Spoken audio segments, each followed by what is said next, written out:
What's up, everybody? It's Jamie here with the Absolute Basketball Experience. On today's episode, we caught up with newest Lipscomb Bison commitment, Romeao Ferguson, the grad transfer from Belmont Abbey. In this episode, we focused really on his winning ways, how he has a history of winning, and what he really saw in the Lipscomb program to draw him there, and so much more. It was a really good interview, very excited about it. Before we get into it, I ask that you subscribe to this channel, please, and go ahead and hit the bell so that you get all notifications. And then if you enjoy the interview, please share it on your platforms as well. We want to get out the word, not only of this channel, but also of Romeao and the good kid that he is. But without further ado, here is Romeao Ferguson on the Absolute Basketball Experience. Hey, what's up, everybody? It's Jamie here with the Absolute Basketball Experience. I am here with Romeao Ferguson, new Lipscomb commitment. Romeao Ferguson, it's been awesome to see. Congratulations on that. It's been great to watch your journey. How does it feel today? It feels good, man. A sign of relief. A sign of like my hard work finally paying off. And I finally got to this moment. So I'm excited and ready for my future. Absolutely. We talked a little bit off camera here about how much you just won your entire life. Your senior year from Burlington School, you were 31-1 as a senior, state championship. Your final two seasons, you were 54-5 over the final two seasons. You're the best player on the team and all that kind of stuff. But the question I have for you is, why do you feel like through all that success, you were still overlooked?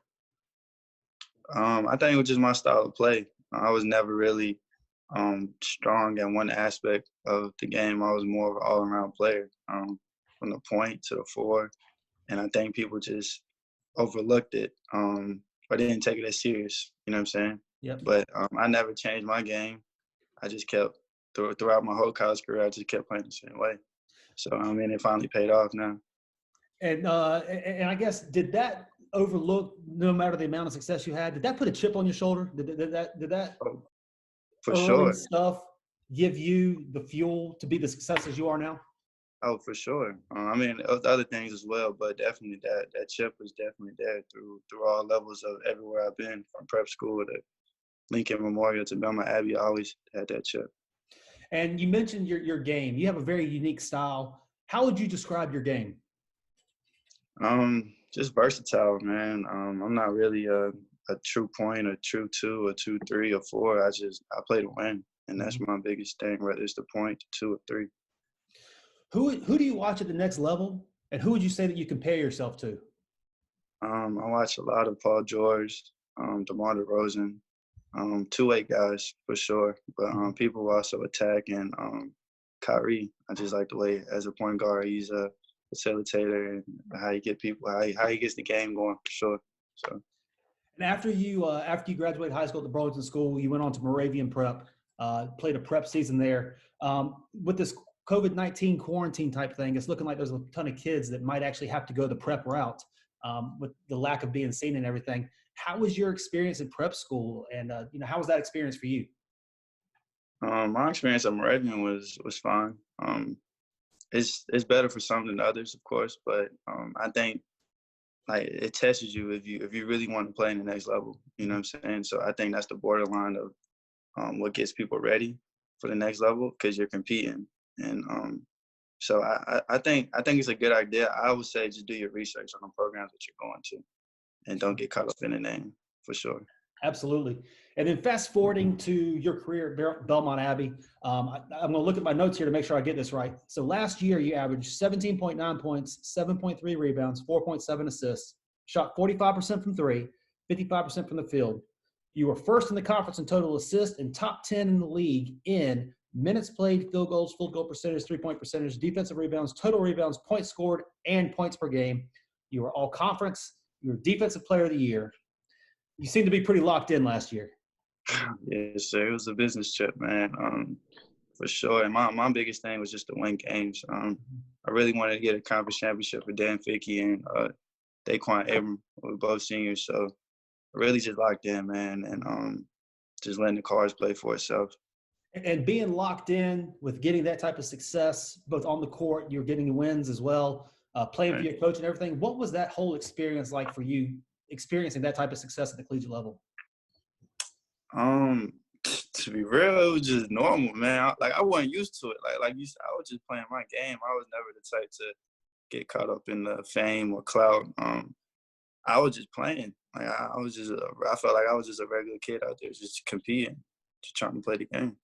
And then after that type of success you had that season, you decided you wanted to transfer as a graduate transfer. What all went into that decision for you? What all went into that decision for you?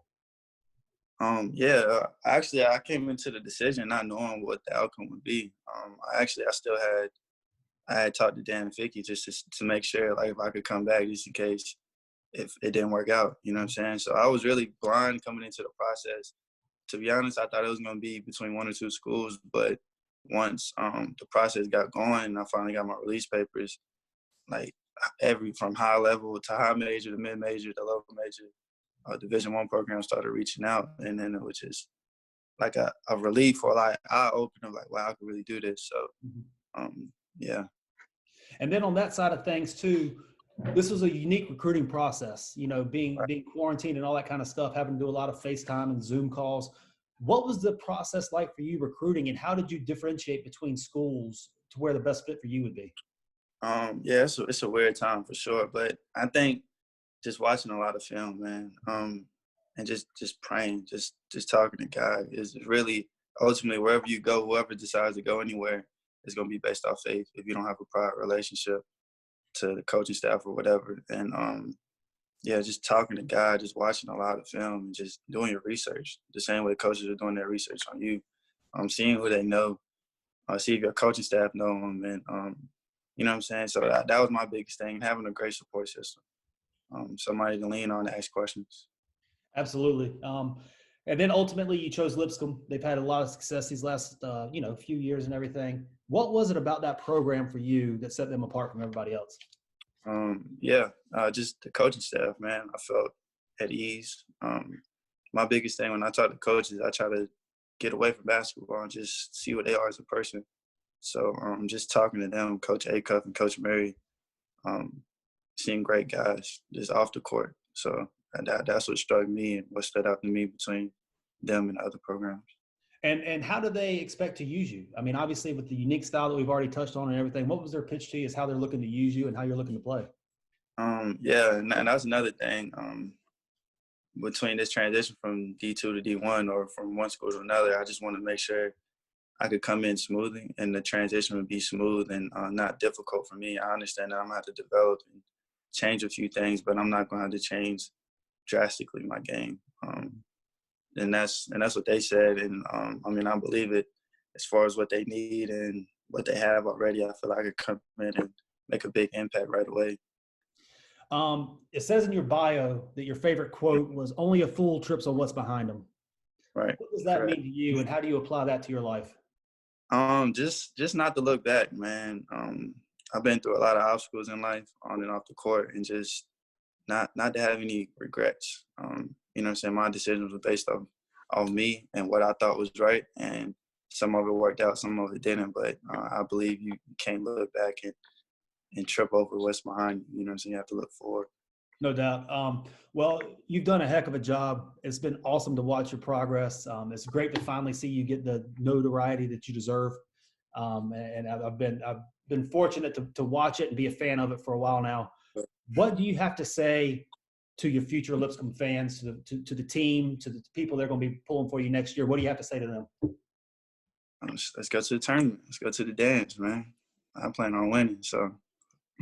That's awesome. That's awesome. That's all you've ever done your entire life is win. So I don't know why things would change now. Sir, exactly.